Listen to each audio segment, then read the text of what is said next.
every year I see growth. Every year I see something new. Tell us what's new, what's inspirational. A couple of years ago, Hazur said that the World War has started. Now, actually, people question that. They say it's a bit dramatic, but there are active armed conflicts going on in 60 countries. So how many countries do you need before you call it a world war? We're seeing forest fires, we're seeing floods, we're seeing storms.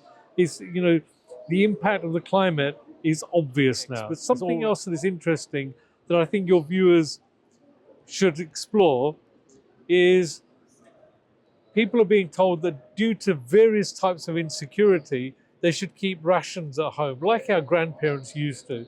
But people often ask, well, I think I've got enough. Yeah. But how do you know how much is enough? That's exactly how I feel at home. How do you know if you've got enough water, enough food for 2 months, 3 months? So we've built an app, it's called a Prep Tracker. And on here, if you enter how big your family is, 2, 3, 4, 5, 6, 7, however big your family is, you then enter how many bottles of water you've got. You enter how much food you've got, and it'll start telling you whether it's enough. It'll say you've got 60% of what you need in terms of food, 30% in terms of water. It bases it on an algorithm on how much you need for one person's meal per day. In our international conference in November last year, we reviewed where we'd been, and we were looking at best practice and how to improve what we do. But we also had guidance from the Khalifa that for the next 30 years, we've completed 30 years, the next 30 years, he said, I don't just want a bit more of the same. I want you to think of exponential growth and a huge improvement in the quality and impact of your work. And when we first started, before we started, Khalifa Rabi said to us, one day, Humanity First will be bigger than the Red Cross. Now, so we looked at this target, this vision of the Khalifa, and thought, how do we get there in 30 years? And this is the new strategy we have called Vision 2055, the future of hope. So 2055, wow. 2055, then in 30 years' time. Sure. To get to there, what will we look like in 30 years' time? Okay. So we're now saying we're going to be, inshallah, registered and active in 200 countries. Just like the Red Cross, we aim to be supporting 200 million people every year.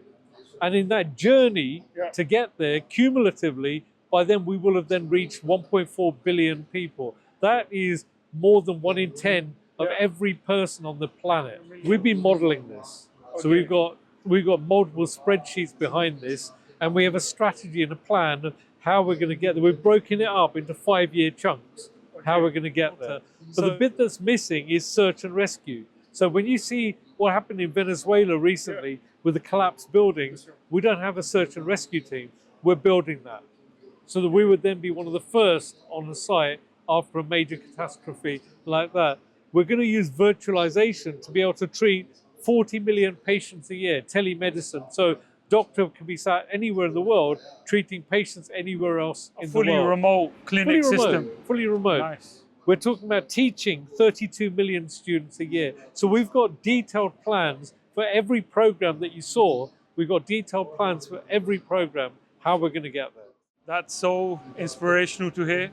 Obviously, everything that you guys have already done, it's superb. And now to see this after Hazrat Saab's guidance, thank you for revealing that to us. May it come true, and may HF continue to go above and beyond expectations of not just everybody, of Hazur as well, inshallah. This is Hazur's charity. We are privileged to be able to serve, and this is going to be long after we are gone. But by that stage, Humanity First will inshallah be a household name. That's a very good ending there. Long after we're gone. May inshallah we all get to live, and see this, but it's about the future generations. So Jazakallah, I appreciate it. Pleasure.